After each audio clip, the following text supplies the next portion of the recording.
আমি না এই মুহূর্তে সেলফ অবসেসড হয়ে গেছে, ঠিক আছে।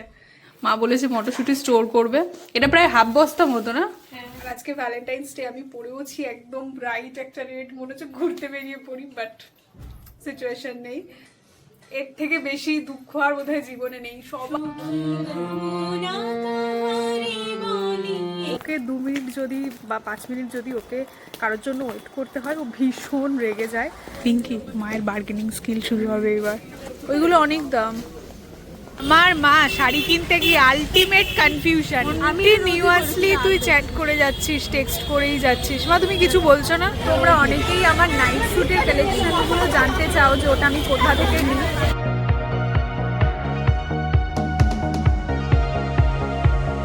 নমস্কার সবাইকে, কেমন আছো তোমরা সবাই? আশা করি সবাই খুব খুব খুব ভালো আছো। অনেক দিন পর আমি by the way long vlog করছি। জানুয়ারিতে আমি প্রচুর লং ভ্লগ দিয়েছি, মাঝখানে আমার একটা গ্যাপ হয়ে গেছে। তোমরা অনেকেই বলছো যে দিদি লং ভ্লগ দাও, শুধু শর্টস দিচ্ছ। একটা সত্যি কথা বলবো, একদম মন থেকে বলবো, লং ভ্লগে রিচ আর ভিউজ এতটাই কম, মোটিভেশন পাই না। এটা একদম সত্যি কথা বললাম। যারা বুঝতে পারবে তারা তো বুঝতেই পারবে। যাই হোক, তো এরপর থেকে আমি চেষ্টা করবো অ্যাটলিস্ট উইকে একটা হলেও লং ভ্লগ দেওয়ার। তারপর তো তোমরা মিনি ভ্লগ যেরকমটা দেখো রোজ, সেটা তো দেখতে পাবেই। তো আজকে হলো 14th ফেব্রুয়ারি, শিবরাত্রির আগের দিন। কালকে শিবরাত্রি, আজকে ভ্যালেন্টাইন্স ডে, মানে খুব ভালো একটা দিন। সকাল থেকে আমার ব্যস্ততার মধ্যে দিয়েই কাটবে। আমি রেডি হয়েই ব্লগটা শুরু করছি, কারণ আমার একটা প্রমোশনাল শ্যুট আছে। আর আজকে আমার বাড়িতে সকাল সকাল কড়াইশুঁটির কচুরি হচ্ছে, ঠিক আছে। বোনরা বানাচ্ছে, আমি ওখানে থাকতে পারছি না কারণ আমার এখানে কাজ আছে। আর সন্ধ্যাবেলা আমরা বেরোবো শিবরাত্রির জন্য বাজার করতে, মানে ফল মূল যা যা লাগে আর কি উপোসের জন্য, প্লাস ঠাকুরের জন্য সমস্ত কিছু সন্ধ্যাবেলা বেরিয়ে কিনে নিয়ে আসবো।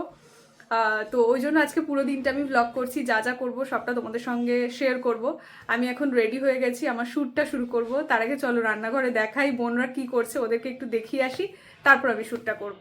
এই যে এখানে জোর কদমে কড়াইশুঁটির কচুরি আর তার সঙ্গে আলুর দমের প্রিপারেশন চলছে। এটা বোধহয় আলুর দমের মশলা কষাচ্ছিস তো? বাই দ্য ওয়ে, তুই সকালবেলা রান্নাঘরে, তুই রান্নাঘরে আছিস, সেটা তো আমি মেনে নিতে পারছি না। বললো যে আমি নাকি হেল্প না করলে হবে না। কেন? একা একা করবে না, ও ওই কারণে খেতে তো হবে তাই। বাবা, আর ময়দা মাখা হয়ে গেছে? শুধু ময়দা দিয়ে করছিস না ময়দা আটা মিক্স করে? কড়াইশুঁটির কচুরি, হ্যাঁ স্যাটারডে স্পেশাল। কড়াইশুঁটির কচুরিটা মানে আটা দিয়ে না ঠিক হয় না, মানে ফোলেও না, তেলটা অনেকটাই বেশি লাগে। তাই কড়াইশুঁটির কচুরিটা ময়দা দিয়েই ঠিক আছে, বাট তাও বোন আটা ময়দা দুটো মিক্স করে করছে, কারণ আমরা ময়দা খেতে খুব একটা পছন্দ করি না। আলুর দমের রেসিপি কি পিঙ্কি রেসিপি নাকি ইউটিউব দেখেছিস? অতনু রান্নাঘর, দুটোই অতনু থেকে দেখেছি। মটরশুঁটি পেস্ট হয়ে গেছে, দেখা দেখি। বাহ, এরকম সমস্যা না কেন? আলুর দম কষানোর একটা ভীষণ সুন্দর স্মেল আসছে। না তাহলে আমার নাক না হয়ে গেছে। বাহ, না না, দেখবি যে বেশিক্ষণ রান্নাঘরে থাকে সে খুব একটা স্মেল পায় না। এইবারে শীতে আমরা খুব বেশিবার কড়াইশুঁটির কচুরি খাইনি না, একবারই খেয়েছি। মেলাতে খেয়েছি, পানিহাটি মেলাতে। তারপর সেটা খাওয়ার পর এত ভালো লেগেছে, বাড়ি এসে বানিয়েছিলাম। আর এইটা হচ্ছে শীত শেষ হয়ে যাচ্ছে, মানে অলমোস্ট শীত শেষ, এটা শীতের শেষে আরো একবার খেয়ে নিচ্ছি। বাই দ্য ওয়ে, হ্যাঁ আমার মা মটরশুঁটি স্টোর করবে, ঠিক আছে, গরমকালেও যাতে আমরা একটু আধটু মটরশুঁটির স্বাদ পেতে পারি। তার জন্য বাবা কত মটরশুঁটি এনেছে তোমাদেরকে একবার দেখাই। এই যে দেখো, প্রায় মানে এটা হাফ বস্তা, আর এখানে প্রায় 1 প্লাস্টিক মতো। এখান থেকে আমরা অনেকটা মটরশুঁটি খেয়ে নিয়েছি, মানে বাকিটা রয়ে গেছে। আর এইটা হচ্ছে সেই দিন রাতে বাবা নিয়ে এসেছে, মা বলেছে মটরশুঁটি স্টোর করবে। এটা প্রায় হাফ বস্তা মতো না? প্রচুর মটরশুঁটি, মানে এত স্টোর আদৌ ফ্রিজে তো জায়গা হবে না। দেখা যাক কতটা কি করতে পারি। এর জন্য ওই জিপলক যে ব্যাগগুলো সেগুলোও নিয়ে এসেছে স্টোর করবে বলে। তোমাদেরকে প্রসেসটাও দেখাবো, যদি তোমাদেরও ইচ্ছে করে তোমরা করতে পারো। তোরা রান্না কর, আমি শুট করতে চলে যাই। ঠিক আছে। বেশ কুর্তি পরলে মানে যে কোনো এথনিক ওয়্যারে না নিজেকে একটা বেশ অন্যরকম লাগে, আর ভাইবসটাও খুব ভালো লাগে। এই কুর্তিটা তো তোমরা আগেও দেখেছো, এটা বোন আমাকে বানিয়ে দিয়েছে। এটার আমি একটা গেট রেডি উইথ মিও তোমাদের সঙ্গে শেয়ার করেছিলাম, তখন চুলটা খোলা রেখেছিলাম। আজকে একটা পনিটেল করে নিয়েছি। চুলটা খোলা রাখলে কানের ঝুমকাটা খুব একটা দেখা যায় না। তার সাথে আমি একটা নোজ পিনও পরেছি। এটা আমি অনেক আগে একটা এক্সিবিশন থেকে কিনেছিলাম, খুব সুন্দর। এটা পরলেও বেশ দেখতে ভালো লাগে, বাট সব আউটফিটের সঙ্গে তো পরা যায় না। তো আজকে এই আউটফিটের সাথে মনে হলো আমার খুব একটা ভালো লাগবে এটা, তাই আমি এটা একটু পরলাম। কেমন লাগছে কমেন্ট করে অবশ্যই জানিও। আর হ্যাঁ, আমি কচুরি খেতে পারিনি, সকাল থেকে আমি ব্রেকফাস্টও করিনি। এখন বাজে 1:10, শ্যুটের হাফ হয়ে গেছে, লাস্ট আর একটা লুক করতে হবে, সেটা কমপ্লিট করার পর তারপর শ্যুটটা কমপ্লিট হবে। তাছাড়াও শ্যুটের একটা পোর্শন একটু আউটডোরেও শ্যুট করতে হবে, তো সেটা আজকে আর হবে না, সেটা কালকে হবে। কারণ আউটডোরে গেলে বোনদেরকে নিয়ে যেতে হবে, আমি একা তো করতে পারবো না। আর বোনরা ব্রেকফাস্ট করেছে, ওরা আমার সামনে কড়াইশুটির কচুরি খাচ্ছিল, টেস্টি টেস্টি। আমি খেতে পারিনি, শ্যুটটা কমপ্লিট করিনি, তারপর খাবো। আমি না এই মুহূর্তে সেলফ অবসেসড হয়ে গেছে, ঠিক আছে। এই সালোয়ারটা আমি বেশ কিছুদিন আগে কিনেছিলাম, আর এটা পরার পর, আর এই কাশ্মীরি ইয়াররিংসটা তো তোমরা দেখেইছো, আমি স্প্ল্যানেড থেকে কিনেছিলাম। এই মানে আউটফিটটা এত ভালো লাগছে, মানে কি করি, আমি ভীষণ সেলফ অবসেসড হয়ে গেছি। আমি আয়নার সামনে দাঁড়িয়ে ঢং করছি, মানে আমার এত ভালো লাগছে এই আউটফিটটা, ভীষণ ভীষণ প্রিটি লাগছে। এরকম ব্রাইট রেড আমি লাস্ট কবে পরেছি আমার মনে নেই, বাট এটা খুব ভালো লাগছে, মানে আমার তো ভীষণ ভালো লাগছে। তোমাদের কেমন লাগছে জানিও। আর এই ইয়াররিংসটা এত প্রিটি, খুব সুন্দর লাগছে। মানে আমি দুটো আলাদা আলাদাই কিনেছি, বাট দুটো একসাথে ভীষণ সুন্দর লাগছে। এই যে বলে না রবনে বানাতি চড়ি, এই ঝুমকাটা আর এই আনারকালিটা ঠিক ওরকমই অবস্থা। সেলফ অবসেসড হয়ে গেছি আমি এখন। যাই হোক, আমার শ্যুট কমপ্লিট, ঠিক আছে। এটা আমার ফাইনাল লুক ছিল। শ্যুট আমার ডান, এখন বাজে 2টো। এখন আমি লাঞ্চ করব, কারণ আমার প্রচণ্ড খিদে পাচ্ছে, পেটের মধ্যে ছুঁচো ডন মারছে, এত খিদে পাচ্ছে, কারণ আমি সকাল থেকে কিছু খাইনি। তো চলো লাঞ্চ করা যাক। এত সুন্দর সাজগোজ করার পর না খুলতে একদম ইচ্ছে করে না। আর এখন চারিপাশে এত বিয়েবাড়ি, একটাও বিয়েবাড়ির ইনভিটেশন পাইনি, মানে এর থেকে বেশি দুঃখ আর বোধহয় জীবনে নেই। সবাই সেজে গুজে বিয়ে বাড়িতে যাচ্ছে, ফটো আপলোড করছে, আমার একটাও বিয়ে বাড়ি পড়েনি, পড়বে বলে মনেও হচ্ছে না, কারণ আমাদের রিলেটিভদের মধ্যে বিয়ে হওয়ার মতো কেউ নেই অ্যাজ সাচ। তো আর আজকে ভ্যালেন্টাইন্স ডে, আমি পড়েওছি একদম ব্রাইট একটা রেড, মনে হচ্ছে ঘুরতে বেরিয়ে পড়ি, বাট সিচুয়েশন নেই। তো চলো খুলেই ফেলি ঝুমকাটা। কি ভালো লাগছে, আমার খুলতে ইচ্ছে করছে না, মনে হচ্ছে এই সাজটা মানে এরকম ভাবেই সেজে থাকি। But this is not serial, it's real life. কি প্রিটি দেখো ঝুমকাটা, it's too much beautiful. But এটার মধ্যে না একটা ইমপারফেকশনস রয়েছে, মানে একটাই পার্ল নেই। কেনার সময় আমি দেখিনি, বাট বাড়ি এসে দেখার পর আমার মনে হলো ঠিক আছে, প্রত্যেকটা বিউটিফুল জিনিসের মধ্যে একটা না একটা খুঁত থাকবেই। সো এটাও একটা প্রচণ্ড বিউটিফুল ঝুমকা, বাট এটার মধ্যেও একটা খুঁত আছে, মানে কেউ পারফেক্ট নয়, ঠিক আছে। It's too much beautiful.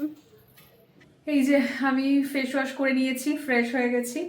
তোমাদেরকে একবার আলুর দমটা দেখাই। আমি রান্নাঘরে আসলাম, এত সুন্দর স্মেল আসছে। এই দেখো, এই হচ্ছে আলুর দম। দেখতে যতটা সুন্দর হয়েছে, আই হোপ খেতেও খুব সুন্দর হয়েছে, কারণ ভীষণ সুন্দর একটা স্মেল আসছে। এখানে রয়েছে 2টো কড়াইশুটির কচুরি, আমার জন্য 2টোই আছে, যদিও আমি 2টোই রাখতে বলেছিলাম, 2টোই খাবো। এখন খাবো না, কারণ এখন লাঞ্চের সময় হয়ে গেছে, এখন খেলে আর ভাত খেতে পারবো না।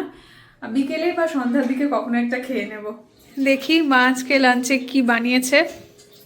এখানে রয়েছে ফুলকপি, আলু আর মটরশুঁটি দিয়ে তরকারি। মা বোধহয় আজকে বেশি কিছু করেনি, কারণ কালকে যেহেতু আমাদের উপোস আছে, আজকে বেশি কিছু করলে তারপর বেশি থেকে যাবে, তো ফ্রিজও পরিষ্কার করা হবে। আমি ভেবেছিলাম যে মানে কি কচুরি আর আলুর দমটা বিকেলে খাবো, কিন্তু এত আলুর দমের প্রশংসা করছে, আমি এখনই খাবো। আর আমি ভাত খেয়ে নিয়েছি অল্প একটু, এখন একটু টেস্ট করি। যদিও সব কচুরি ভাজিসনি তো, না আবার রাতে ভাজা হবে। প্রত্যেকের জন্য 2টো করে ভেজেছি সকালে। এটা ঠিক করছিস? হ্যাঁ, কারণ এটা গরম গরম ছাড়া ভালো লাগে না। ওদের এই রিঅ্যাকশনটা আমি একটু দেখবো। কেন? আরে কচুরিটা দিয়ে আমি তখন শুট করছিলাম, একবার করে আসছিলাম, আর সবাই দেখছি খাচ্ছে, আমার কি লোভ লাগছিল, আর তখন আমি খা।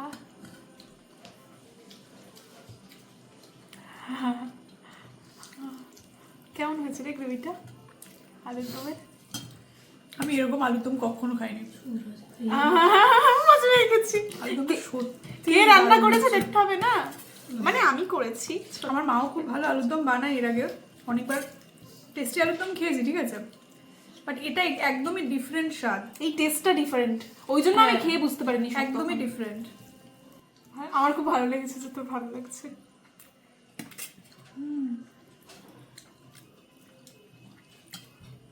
স্বাদটা এতটাই ভালো লাগছে যে মনে হচ্ছে খেলে কন্টিনিউ করি, মানে থামবো না। ওই জন্য তো সত্যি কথা দুটো বানিয়েছি। ওই জন্য সবার জন্য গুনে গুনে দুটোই বানিয়েছে, কারণ এগুলো বেশি খাওয়া তো ঠিক নয়। এই জাস্ট খাওয়া দাওয়া কমপ্লিট করে আসলাম, আর আমার এত ঘুম পাচ্ছে, মানে আমি খেতে বসে বসেই, ঠিক আছে, মানে ঢুলছি, চোখ ছোট হয়ে আসছে। যাই হোক, শ্যুট শেষে আমার ঘরের অবস্থাটা জাস্ট কতটা মেসি হয়ে রয়েছে একবার দেখাই তোমাদেরকে। আমি কিচ্ছু এখন গোছাবো না, গোছানোর মতো আমার এনার্জিও নেই, আমি জাস্ট একটু ঘুমিয়ে পড়বো। ঘুম থেকে উঠে তারপর যা করবো, তারপর আবার সন্ধ্যাবেলা তো বেরোতে হবে মায়ের সাথে, শিবরাত্রির বাজার করতে যেতে হবে। এখন জাস্ট আমি ঘুমাবো, এখন আমি কিছু করবো না। তোমাদেরকে একবার দেখাই, মেসি হয়ে রয়েছে দেখো, চারিপাশে জিনিসপত্র, ইয়াররিংস, জামা কাপড়, কিচ্ছু আমি এখন গোছাবো না, এরকমই থাক, পরে দেখবো। দাঁড়াও, জানলাটা বন্ধ করে দিই, রোদ আসছে।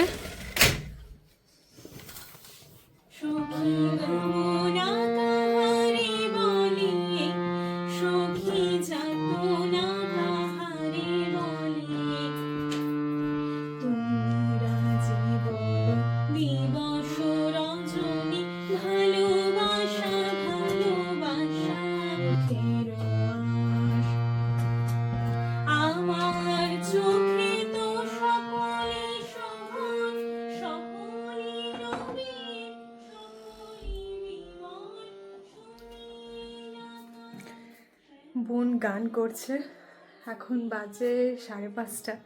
এখন রেডি হব, মা আর আমি রেডি হয়ে বেরোবো। আর পিঙ্কি গেছে সেলাই ক্লাসে, ঠিক আছে, আজকে শনিবার, ও সেলাই ক্লাসে গেছে, তো একবারে আমরা যাব, ওর সাথে দেখা করব, তারপর তিনজনে মিলে একসাথে সমস্ত কেনাকাটাগুলো করব, মানে শিবরাত্রির জন্য যা যা দরকার বাজার। আর ছোটো বোন যাবে না, কারণ ওর পরীক্ষা আছে, ও বাড়িতে পড়াশোনা করবে, প্লাস আজকে ওর গানও আছে। আমি জানি না গানে যাবে কিনা আজকে, কারণ সোমবার থেকে ওর পরীক্ষা শুরু। তো চলো এখন ঝটপট রেডি হয়ে, আমি একটা টানা ঘুম দিয়েছি, আমার হয়তো চোখ মুখ ফুলেও গেছে। যাই হোক, চলো ঝটপট রেডি হয়ে বেরোই। তোকে দেখে মনে হচ্ছে তুই বিয়ে বাড়িতে যাচ্ছিস। মোটেই না, বিয়ে বাড়িতে কেউ এরকম ফেসটা এত ডার্ক না। লিপস্টিক পরে তুই বাজারে আমার যাচ্ছিস। ইচ্ছে করলো আজকে ডার্ক একটা লিপস্টিক পরতে, তাই আমি আমার মা পরলাম। তো খুব সুন্দর সেজে নিয়েছে। মানে অনেকদিন আমি ডার্ক লিপস্টিক পরি না, আসলে এই লিপস্টিকটা আমি দুপুরে শুটের সময় পরেছিলাম, তো তখন ভালো লাগছিল, তাই ভাবলাম আবারও একবার পরে নিই। তো আমি রেডি হয়ে গেছি, মাও রেডি হচ্ছে। আমার মা বললো আমার থেকে আগে রেডি হয়ে যাবে, ঠিক আছে, আমি পুজো দিলাম। আমি আর মা এখন বেরোলাম। পিঙ্কি একটু ওয়েট করবে না, ঠিক আছে, আমাদের জন্য। ওকে 2 মিনিট যদি বা 5 মিনিট যদি ওকে কারোর জন্য ওয়েট করতে হয়, ও ভীষণ রেগে যায়। বাট আমি মাকে বললাম যাওয়ার সময় মন্দির থেকে ঘুরে যাব, মানে গত শনিবার আমি মা দুজনে কেউই মন্দিরে যেতে পারিনি, তো আজকে যেহেতু শনিবার, তো একবার মন্দির থেকে ঘুরে তারপর ওখান থেকে অটোতে উঠবো। আমি মাকে বললাম তুমি ওকে বলবে না, ও বললেই রেগে যাবে। ও একটুও কারোর জন্য ওয়েট করতে চায় না, ও একদমই খুব বিরক্ত হয়, বকা দেয়। তো মন্দির থেকে ঘুরে মানে প্রণাম করে তারপর যাব।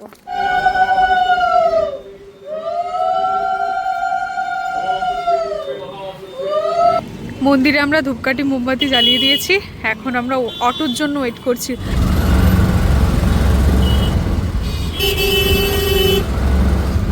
আমার বোনের খুব দুঃখ, ঠিক আছে, যে আমি সাজগোজ করে এসেছি বলে। দেখ দেখ আমি তোকে বোঝাচ্ছি, ভ্যালেন্টাইন্স ডেতে সবাই সেজে গুজে ঘুরছে, ঠিক আছে, তো আমার তো উপায় নেই মানে বেরোনোর, তোর জন্য আমি সেজে গুজে না হয় মায়ের সাথে বাজারই করতে বেরোই, ঠিক আছে। হ্যাঁ, তুই তো প্রতিদিন কলেজে যাস, আর কলেজ উপলক্ষে সেজেও যাস।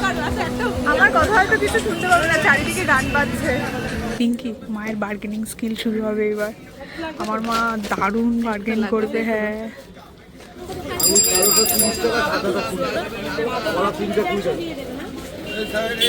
এই যে আমাদের এখন জোর কদমে ফল কেনা চলছে। মা আঙুর নেবে না?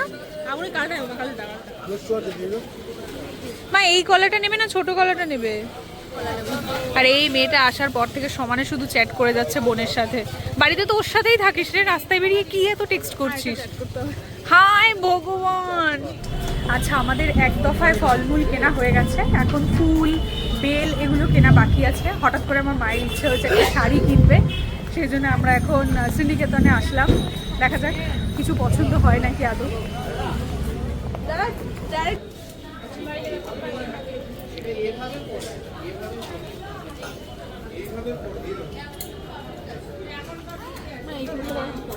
ও ওইটা তো সম্বলপুরি, ওটা এখানে কি করে পাবে? ওইগুলো অনেক দাম। সম্বলপুরি এখানে পাবে না মা, এগুলোর অনেক দাম। এই যে আমরা মায়ের শাড়ি কিনে নিয়েছি, একটা বাটিকের শাড়ি নিয়েছে মা। এখন কি করবি? ভুট্টা খাবি? মা ভুট্টা খাবে বলছে। দেখ আগে দেখান থেকে দোকানটা খোলা আছে কিনা। এখন ভুট্টা খাবে। এই কালারটা ব্লাউজ ও ভুট্টা খেতে গিয়ে যদি ভালো ফুলগুলো উঠে যায় না, প্রচন্ড মার খাবে। তাহলে মাইকি তো বুঝতে বলছি দেখতো। হ্যাঁ চল চল বসে থাক। আমার মা শাড়ি কিনতে গিয়ে আলটিমেট কনফিউশন, এটা ওটা সেটা। শেষমেশ বাটিকের একটা শাড়ি মায়ের পছন্দ হয়েছে। আমি শুধু দেখছি, বাড়ি থেকে এসেছে কন্টিনিউয়াসলি তুই চ্যাট করে যাচ্ছিস, টেক্সট করেই যাচ্ছিস। মা তুমি কিছু বলছো না? তুমি চিন্তা করছো না? আমার মা চিন্তা করছে যে কত টাকা খরচ হয়েছে। আর ঠিক আছে চলো না। বোন বাড়িতে নামেই আছে, ও কিন্তু আর রয়েছে আমাদের সঙ্গেই, কারণ কন্টিনিউয়াসলি ওর সাথে টেক্সট চলছে এখানে। আচ্ছা তোমরা অনেকেই আমার নাইট স্যুটের কালেকশনগুলো জানতে চাও যে ওটা আমি কোথা থেকে নিই। আমি আগেও ব্লগে বলেছি, আজকেও আবারও বলছি, আমি এই তনুশ্রী থেকে আমি সমস্ত নাইট স্যুটগুলো যা যা আমি পরি এই তনুশ্রী থেকেই আমি নিই, ঠিক আছে। আজকেও মা এখান থেকে একটা ব্লাউজ নিল। এখানকার কালেকশন খুব ভালো, তোমরা যদি বিটি রোডে আসো তাহলে নিতে পারো। আমি আগেও অনেকবার ব্লগে বলেছি, আবারও একবার লোকেশনটা বলে দিচ্ছি। এই যে দেখতে পাচ্ছ এটা শ্রীনিকেতন, এই শ্রীনিকেতন থেকে একটু সামনে এগিয়ে এলেই তনুশ্রী এই দোকানটা। এখানে ব্লাউজ থেকে শুরু করে ডিজাইনার ব্লাউজ প্লাস তোমার সমস্ত নাইটওয়্যার কালেকশন সব কিছু এখানে খুব সুন্দর পেয়ে যাবে। আমার সমস্ত নাইট স্যুটগুলো এখান থেকেই নিই, তোমরা একবার এসে ভিজিট করে দেখতে পারো। এই যে আমরা এখন ফুল কিনতে এসেছি, আর এই মেয়েটার থেকে ফোন কেড়ে নিয়েছি, কারণ এই এত ফোন দেখছে এত ফোন দেখছে, আমি বিরক্ত হয়ে গেছি। আচ্ছা ফুল কেনার পর আমাদের আর কিছু কি কেনার আছে? বেল কিনতে হবে তাই তো? ফুল বেল মিষ্টি। ও মিষ্টিও কিনবো। আজকে প্রথমবার আমরা কোনো রকম লাইনে না দাঁড়িয়ে একদম ডিরেক্ট অটো পেয়ে গেছি, তাই না মা? হ্যাঁ প্রথমবার কোনো রকম লাইনে দাঁড়াতে হয়নি, আমি আসলাম অটো পেয়ে গেলাম। এখন আমরা বাড়ির দিকে যাচ্ছি। কালকে শিবরাত্রি, কালকে পুরো দিন উপোস, পরের দিন অবধিও উপোস, কারণ সেই বিকেলবেলা ছাড়ছে। তোকে তো নিয়েই গেছিলাম ফলমূল বয়ে আনবো বলে। এই আমিও নিয়েছি রে ব্যাগ একটু হলেও, এরকম করছিস কেন? আমি যতক্ষণ ঘুরতে ততক্ষণ আমিও নিয়েছি হ্যাঁ এটা নিচেটা শাড়িটা।